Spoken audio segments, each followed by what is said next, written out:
class 7. Welcome back to my class. So in my previous classes, I explained you direct and indirect object. I gave you exercises, I gave you sentences to do. I hope you all have done. And today I shall give you the answers in the WhatsApp group. You can tally with my answers and check whether you have done them correctly or not. Don't put any tick mark or anything in your copy. If you have written incorrect answers, you can correct them. Write down the correct answer in your copy, and once when school opens, I shall check and sign them.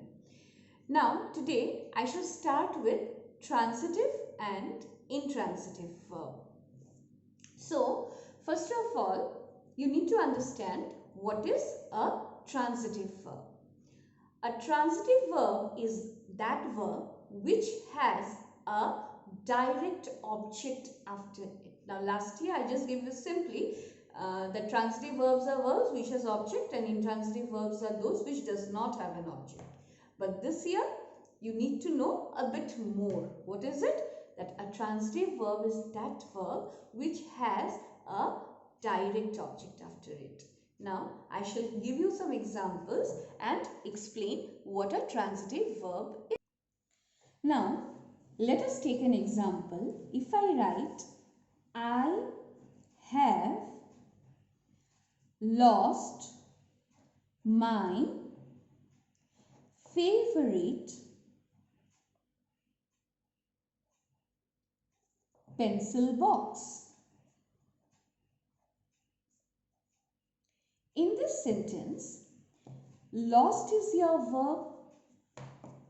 My favorite pencil box is the object.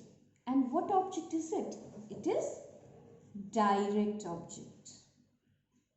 Okay. So, because after this verb you have a direct object, therefore this verb is a transitive verb. So, any verb which has a direct object after it is called a transitive verb. So, I think this is clear. Now, what is an intransitive verb? Now, say for example, okay, let's first do the definition. A verb which does not have a direct object is called an intransitive verb.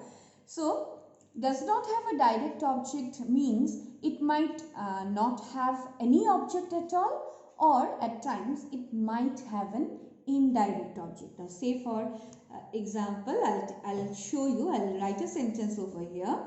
I am sleeping. In this sentence, you have this word sleeping, which is your verb. But after sleeping, you don't have any object. Therefore, sleeping is your intransitive verb. Okay. Now, in my previous class, I gave you some examples, and I gave you examples where we wrote sentences without any direct object at all. So let us take an example from my previous class. I gave you a sentence. I am writing with a pen. So here I am writing with a pen. We have an object, pen, but this is an indirect object. Why? Because it is a medium of action. I am using the pen to write.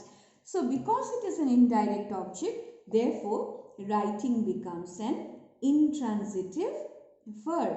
So, what is the difference between transitive and intransitive verb? In transitive verb, you have a direct object. Okay. So, after transitive verb, you will always have a direct object. But in intransitive verb, you will either have no object at all, or you will have an indirect object. So, this is the difference between transitive verb and intransitive verb. Now, when I say that a verb does not have an object, it means that this verb is self-sufficient. That means it does not need help of any other word to explain itself. So intransitive verbs, what happens is you don't need any other word to complete its meaning. Like I am sleeping, you can understand from this much only what the sentence means. But if I say I have lost, you will ask me, ma'am, what did you lose? Isn't it? So this verb lost, although it is a verb, and we know verb is used to complete a sentence, yet when I just write I have lost, then lost cannot complete my sentence and I need another object, or I need something to finish up my sentence. I need an object, my favorite pencil box. Therefore, it is dependent on the direct object. So transitive verbs are always dependent on direct objects, but intransitive verbs are not dependent on any other word to complete its meaning. Now, like you may say, think that here it had you need the word pen to complete the sentence, but just see carefully. If I simply write I am writing, then also my sentence is complete. With a pen is not required, isn't it? I am writing also completes my sentence. Therefore, you need to understand that intransitive verbs, they do not require any object to complete their meaning. They are self-sufficient. But transitive verbs, in order to complete their meaning, they always need an object, and that too, it should be a direct object. Now, one more thing that I shall clarify, and then I shall explain you kinds of intransitive verb. Very soon you will understand that. Now, in case of transitive verb, I said you that you will need a direct object. Now, that day I gave you a sentence. I bought a book for my brother. And I told you that this sentence has both a direct object as well as an indirect object. A book is your direct object and my brother is your indirect object, isn't it? Here, you now might be thinking, now what kind of verb is it? It has both a direct object, also an indirect object. So what kind of verb is it, isn't it?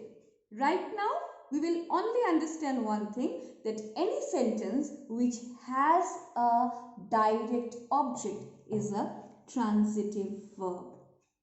When you go to class 8, we will learn a little more about this kind of sentences or about this kind of transitive verb. Right now, just remember that any sentence, if it has a direct object, and after that, even if you have 1,000 indirect objects, it doesn't matter, because you have that one direct object in your sentence, or you might have more than one direct objects also. I bought a book and a pen. So you have two direct objects now. So whenever your sentence has direct objects, whether you have an indirect object after that or not, like in this sentence, I have lost my favorite pencil box, I don't have any indirect object. But in this sentence, I bought a book for my brother, I have an indirect object. In both these cases, your verb is transitive. Why?